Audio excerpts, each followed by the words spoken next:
सोना माण्हू सिंध जा आयूं मुड़स कंधार। ओ सोना माण्हू सिंध जा आयूं मुड़स कंधार। ओ कंदा आयूं प्यार पंहिंजनि सां लालो खोसो चवे। हे असांजो प्यारो प्री भाई सौट साईं लालो खोसो वधीक फरमाइशान गीत जे लाइ ॻोठ हबीब लाखो खां रेस बाबू खान लाखो चाचा साईं वधीक फरमाइशा मोहम्मद इब्राहिम लाखो आशिक लाखो अदा काशिफ लाखो मोहम्मद उमर हिंगोर जो ख़ासि फरमाइशा नज़रपुर मातली खां फरमाइशा खुदन खोसो आमिर खोसो न्याज़ ब्राह्मणी ऐं वाजिद अवान मातली खां मुंहिंजो प्यारो भाउ सॾियल आहे मुंहिंजो प्यारो शाइर आहे ऐं शैम्पू चांडियो उस्ताद मलक शौकत उन ख़ासि फरमाइशा गीत आहे भाउ सॾियल आहे अदा जानी लाखो पंहिंजे मोहम्मद खान जो वेठल आहे आशिक छा थो चए उस्ताद भगवादी बदी पट को जे निकरूं था सोना लगूं था साड़ियों दुश्मन जी दिल के था।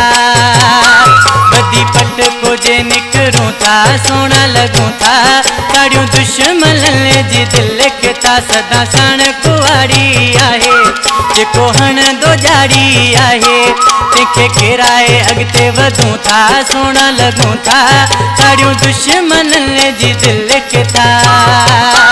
बदी पट को जे निकरूं था सोना लगूं था साड़ियों दुश्मन जी दिल के था। सदा साण कुवारी आहे जेको हणंदो जाड़ी आहे तंहिंखे किराए अॻिते वधूं था सोना लगूं था साड़ियों दुश्मन जी दिल के था।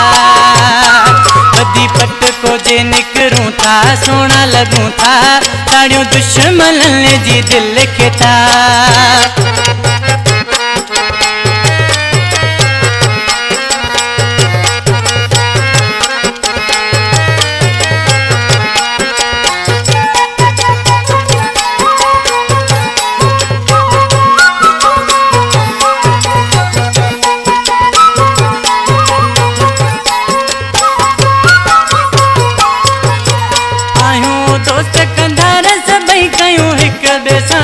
प्यार सभई कयूं हिक ॿिए सां था प्यार सभई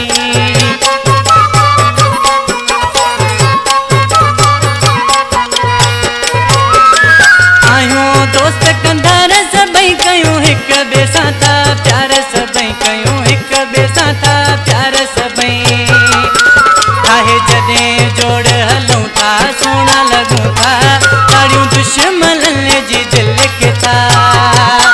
बदी पट को जे निकरूं था सोना लगूं था साड़ियों दुश्मन जी दिल के था।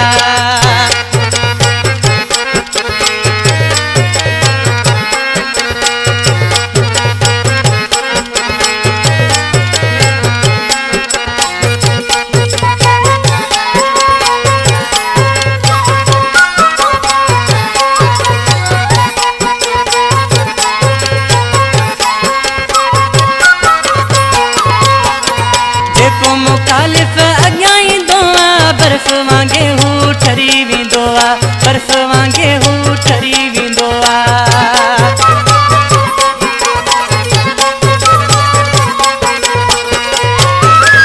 जेको मुखालिफ अॻियां ईंदो आहे बर्फ़ वांगे हू ठरी वेंदो आहे बर्फ़ वांगे हू ठरी वेंदो आहे।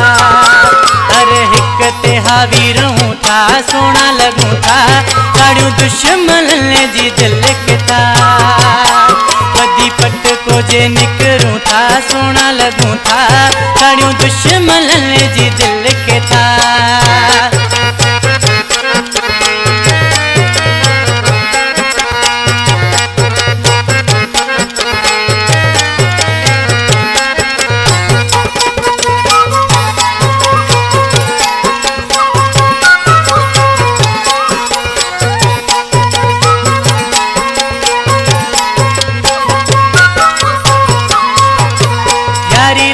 जी लाखाए घेर ॾिसी गॾु छिरक थो खाए घेर ॾिसी गॾु छिरक थो खाए।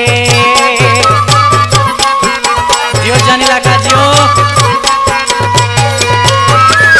यारी लखन जी लखाए गैर ॾिसी गॾु छिरक थो खाए गैर ॾिसी गॾु छिरक थो खाए जवे जानी गॾु घुमूं था सोना लॻूं था साड़ियूं दुश्मननि जी दिलि खे था बदी पट को जे निकरूं था सोना लगूं था साड़ियूं दुश्मननि जी दिलि खे था सदा सण कुआरी आहे जेको हणंदो जारी आहे तंहिंखे किराए अॻिते वधूं था सोना लगूं था साड़ियूं दुश्मननि जी दिलि खे था बदी पट को जे निकरूं था सोना लगूं था साड़ियूं दुश्मननि जी दिलि खे था